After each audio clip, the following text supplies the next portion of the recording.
अगला सूत्र हमारा योग दर्शन का, श्रुतानुमान प्रज्ञाभ्याम अन्य विषया विशेषार्थत्वात्, यह 49वां सूत्र है।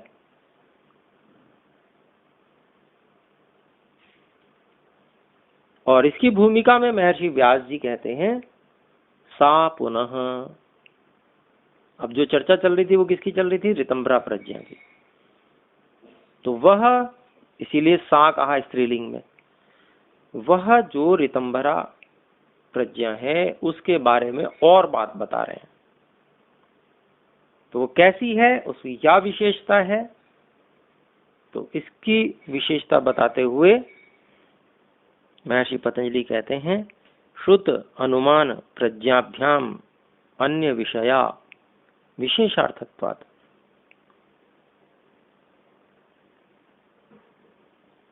तो यह जो ऋतंभरा प्रज्ञा जिसकी बात चल रही थी, वह शब्द और अनुमान प्रमाणों से भिन्न, श्रुत अनुमान प्रज्ञाभ्याम उनसे भिन्न, अन्य विषय, भिन्न विषय वाली अर्थात प्रत्यक्ष विषय वाली होती है। क्यों?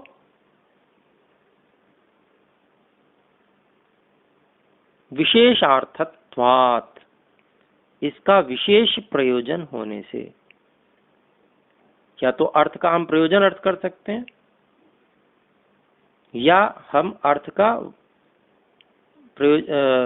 वस्तु भी अर्थ कर सकते हैं। अर्थात ये विशेष रूप से वस्तु का ज्ञान कराने के विषय वाली होने के कारण से। क्योंकि देखिए, शब्द प्रमाण भी सामान्य ज्ञान कराता है, अनुमान प्रमाण भी बहुत सामान्य ज्ञान कराता है,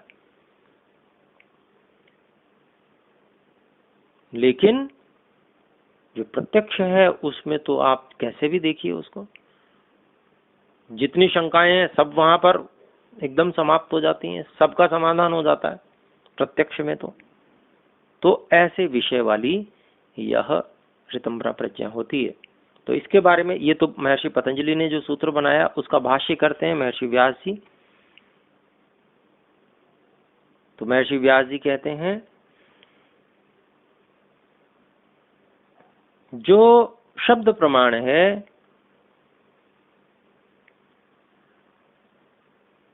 वह सामान्य ज्ञान के विषय वाला है।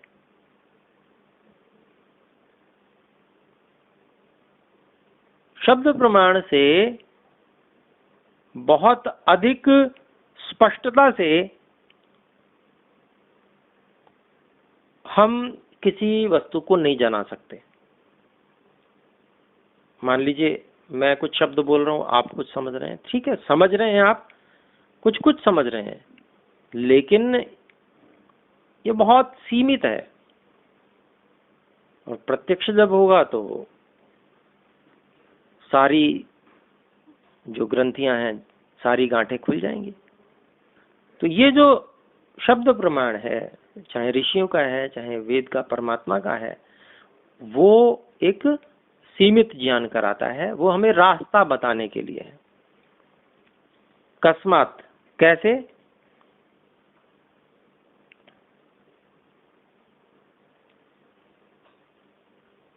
ये कहते हैं कि जो शब्द प्रमाण है वो विशेषता पूर्वक हर विषय के शब्द संकेत उसमें नहीं किए जा सकते। छोटी से छोटी बात जो प्रत्यक्ष के समय हम अनुभव करते हैं, उसके सभी जितने भी पक्ष हैं, जितनी भी सूक्ष्मताएं हैं, सबके शब्द संकेत बन ही नहीं सकते, संभव ही नहीं है। कहां तक बताएंगे, कहां तक विवरण देंगे, कहां तक वर्णन करेंगे? बहुत कुछ वर्णन कर सकते हैं, और हम करने पे आ जाएं तो बहुत कुछ कर भी सकते हैं, लेकिन फिर भी बहुत सारा पक्ष छूटा रह जाएगा।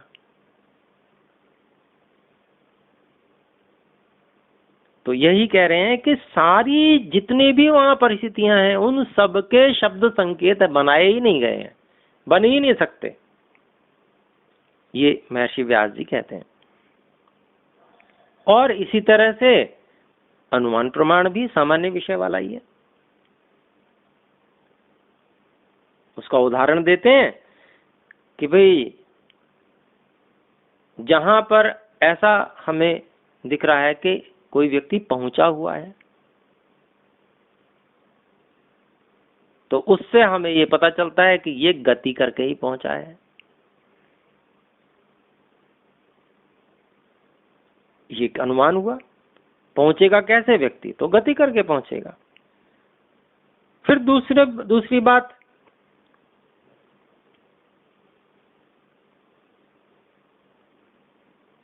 और व्यक्ति वहीं पर है, पहुंचा नहीं, इसका मतलब उसमें गति नहीं हुई।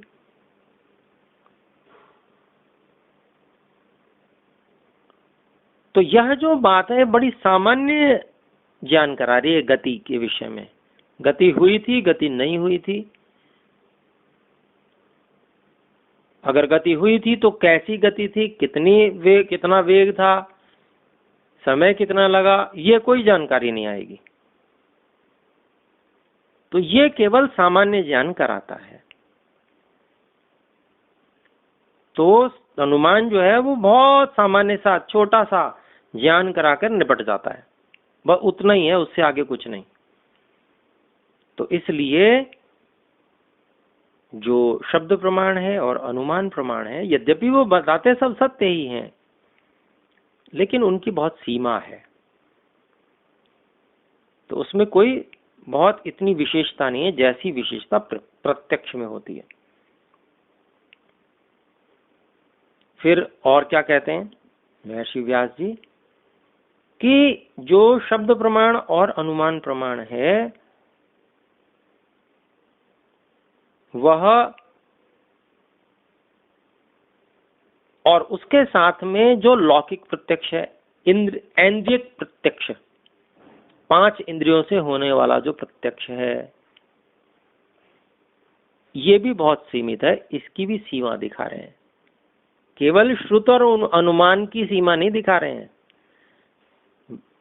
जो शब्द प्रमाण है और अनुमान प्रमाण है, केवल इसकी सीमा नहीं दिखा रहे हैं, बल्कि जो ऐन्द्रिक प्रत्यक्ष है, 5 इंद्रियों से जिस प्रत्यक्ष को किया जाता है, उसकी भी सीमा दिखा रहे हैं। उसको लौकिक प्रत्यक्ष कहा गया है। यहाँ पे कहते हैं कि भाई जो लौकिक प्रत्यक्ष है उससे भी सूक्ष्म, ढका हुआ, दूर जो है, पार, मान लीजिए दीवार के पार है, या जो बहुत दूर की वस्तु है, उन वस्तुओं का सामान्य जो इंद्रियक प्रत्यक्ष है उनसे उसका भी ग्रहण नहीं हो सकता, वो नहीं जनाया जा सकता। स्पष्ट कह रहे हैं। और ये बात है भी, इसको तो हम अनुभव करते हैं। ढकी हुई चीज हम नहीं बता सकते आंख से देखकर।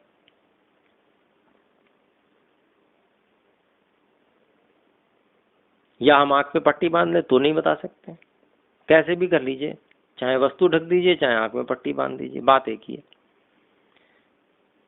तो यहाँ पर 3 जो चीजें बताई, सूक्ष्म, जो अति सूक्ष्म वस्तुएं हैं जैसे तन्मात्रा इत्यादि या परमाणु इत्यादि। स्थूलभूत के परमाणु भी इतने सूक्ष्म है कि वो भी, चाहे पृथ्वी स्थूलभूत की हो, वो भी नंगी आंखों से दिखना बड़ा कठिन है। उसके लिए यद्यपि सूक्ष्मदर्शी यंत्र इत्यादि से देखा जा सकता है, लेकिन उससे आगे तो सूक्ष्मदर्शी यंत्र भी फेल हो जाता है, सूक्ष्मता का विषय आता है। तो ये जितने भी वैज्ञानिक लोग कर रहे हैं, ये कुछ देखते नहीं है, ये सब परिकल्पनाएं हैं इनकी,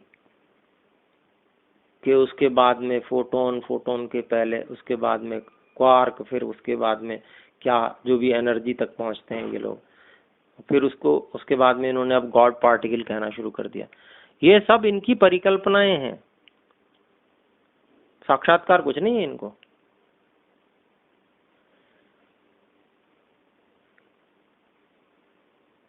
तो क्योंकि ये लोग कौन से प्रत्यक्ष पे विश्वास कर रहे हैं? ऐन्द्रिक प्रत्यक्ष को ही सब कुछ मान रहे हैं, इस कारण से। तो इसीलिए कहा सूक्ष्म, व्यवहित, विप्रकृष्ट, सभी प्रकार की जो वस्तुएं हैं उनका सामान्य लौकिक प्रत्यक्ष से ग्रहण नहीं हो सकता।